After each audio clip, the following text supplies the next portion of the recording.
How to तपाईहरुलाई adjust त सजिलो grinder छ। size. आज चाहिँ म सधैँको भन्दा भिन्न टपिकमा डिस्कस गर्न गइरहेछु। म आज चाहिँ डाइरेक्ट पोइन्टतिर लागे किनभने यो भिडियो चाहिँ अलिक लामो हुन सक्छ। आजको हाम्रो टपिक चाहिँ how to adjust grinder size. Direct टपिकतिर लगे ल। यो भिडियो चाहिँ अलिक लामो हुन सक्छ तपाईहरुको लागि। हामीले ग्राइन्डर साइज चाहिँ कसरी एडजस्ट गर्ने, कसरी मिलाउने, मैले म्याक्सिमम क्वेशन्सहरु म्याक्सिमम कन्फ्युजन भएको नयाँ नयाँ बाइस्टहरुले कन्फ्युजन भएको म्याक्सिमम क्वेशन्सहरु आएको पनि यही हो। कसरी हामीले भएको ग्राइन्डर चाहिँ कसरी एडजस्ट गर्ने।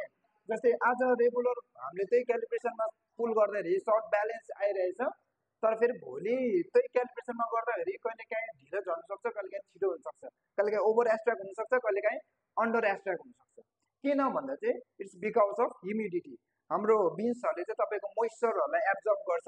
त्यही भएर हामी बाइस्टहरूले जहिले पनि अगाडि आएर क्यालिब्रेट गर्ने। हाम्रो एस्प्रेसोहरू चाहिँ टाइममा झरेको छ कि छैन, हाम्रो एस्प्रेसोमा चाहिँ ब्यालेन्स टेस्ट छ कि छैन, सुरुमा ट्राई गर्ने अनि मात्रै हामी चाहिँ सर्भ गर्ने।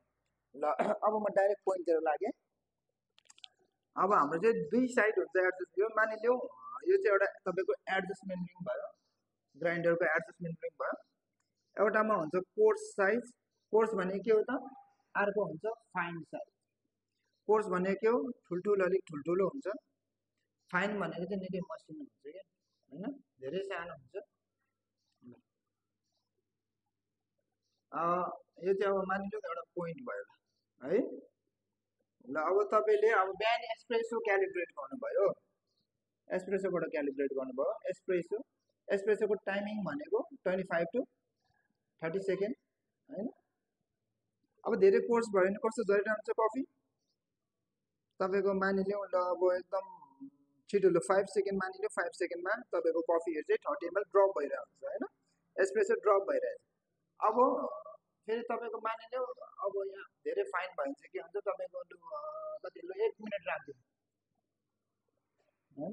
अब यस्तो भयो भने चाहिँ के भयो त, यो भनेको चाहिँ अन्डर एस्ट्र्याक्ट, होइन, जति हुनुपर्ने फ्लेभर त्योभन्दा कम वाटरी फ्लेभर हुनु, होइन, खल्लो हुनु।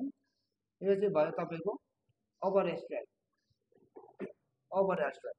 अब यसलाई कसरी क्यालिब्रेट गर्ने, कसरी मिलाउने त, होइन। तपाईँको ग्राइन्डरमा चाहिँ दुईवटा साइड हुन्छ, मान्ने एउटा कोर्स साइड, एउटा फाइन साइड।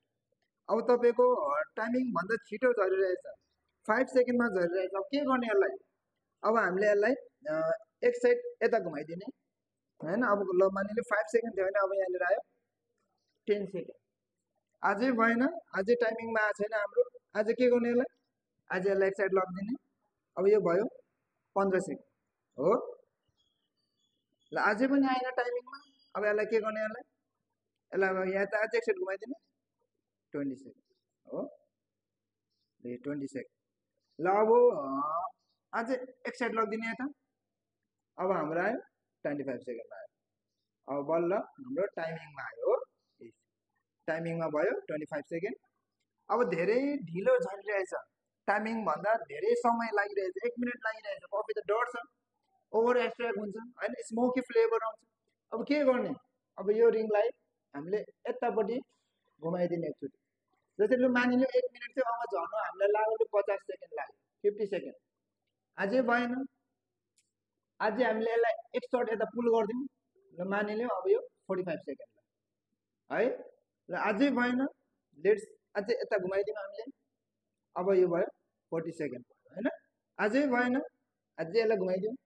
अब यो भयो 35 सेकेन्ड हो। अझै यता पुल गरिदिउँ, अब आयो बल्ल हाम्रो यति मात्रै चाहिँ हामीले यसरी चाहिँ क्यालिब्रेट गर्नुपर्छ। यो चाहिँ हाम्रो डेली ड्युटी भयो। डेली आउने हामीले क्यालिब्रेट गर्ने, एस्प्रेसो ट्राई गर्ने, ब्यालेन्स फ्लेभर छ कि छैन ट्राई गर्ने, अनि मात्रै हामीले चाहिँ कस्टमरलाई सर्भ गर्ने। अब तपाईँलाई यति मैले डायग्राममा बुझाउँदा पनि अझै बुझ्नु भएको छैन, अझै कन्फ्युज भइरहेको छ भने चाहिँ प्लिज लेट मी नो है। अझै तपाईँहरूलाई म फर्दर यसको विषयमा अझै डिटेलसँग तपाईँलाई चाहिँ म बुझाउने कोसिस गर्नेछु। यो रिलेटेड अरू केही समस्या छ भने मलाई भन्नुहोस्, सेयर गर्नुहोस्, इनबक्स गर्नुहोस्, फलो गर्नुहोस्। म फ्री भएको बेला चाहिँ तपाईँहरूलाई जहिले पनि एउटा यसरी नै डिटेल साथ भिडियोजहरू ल्याउनेछु। Thank you.